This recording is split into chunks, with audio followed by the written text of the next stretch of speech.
శ్రీ ఓంకార సిద్ధేశ్వరస్వామి దేవాలయంలో దసరా నవరాత్రి ఉత్సవాలకు అద్భుత సన్నాహాలు. బండి ఆత్మకూరు నంద్యాల జిల్లాలోని బండి ఆత్మకూరు మండల పరిధిలో ఉన్న శ్రీ గంగ ఉమాసమేత ఓంకార సిద్ధేశ్వరస్వామి దేవాలయంలో సెప్టెంబర్ 22వ తేదీ నుంచి ప్రారంభం కానున్న దసరా నవరాత్రి ఉత్సవాల కోసం ఆలయం అద్భుతంగా ముస్తాబవుతోంది. ఈ సందర్భంగా ఆలయం మొత్తం ఆధ్యాత్మిక శోభతో వెలిగిపోనుంది. అలంకరణలు, ప్రత్యేక ఆకర్షణలు. నవరాత్రి ఉత్సవాల సందర్భంగా అమ్మవారిని ప్రతిరోజు పట్టువస్త్రాలు, వెండి ఆభరణాలతో అందంగా అలంకరించనున్నారు. ఎరుపు, పసుపు, తెలుపు రంగుల పూలతో ప్రత్యేకంగా రూపొందించిన గజమాలలు, తోరణాలు అమ్మవారి అలంకారానికి మరింత శోభను తీసుకొస్తాయి.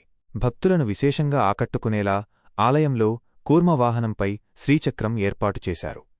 విద్యుద్దీప కాంతులతో ఆలయం ప్రకాశం. రాత్రివేళల్లో ఆలయం మొత్తం రంగురంగుల విద్యుద్దీప కాంతులతో ప్రకాశించనుంది. ఆలయ గోపురాలు, ప్రాకారాలు దీపాలతో వెలిగిపోతూ పండుగ వాతావరణాన్ని మరింత ఆహ్లాదకరంగా మార్చనున్నాయి. ఈ కాంతులు భక్తులకు కనువిందు చేయనున్నాయి. భక్తుల సందడి, ప్రత్యేక పూజలు. దసరా నవరాత్రి ఉత్సవాలు ప్రారంభమైన తర్వాత ఆలయంలో ప్రతిరోజూ ప్రత్యేక పూజలు, అలంకరణలు, హోమాలు ఘనంగా నిర్వహించనున్నారు. భక్తులు పెద్ద సంఖ్యలో ఆలయానికి తరలివచ్చి స్వామి, అమ్మవారిని దర్శించుకుని తమ మొక్కులను తీర్చుకోనున్నారు.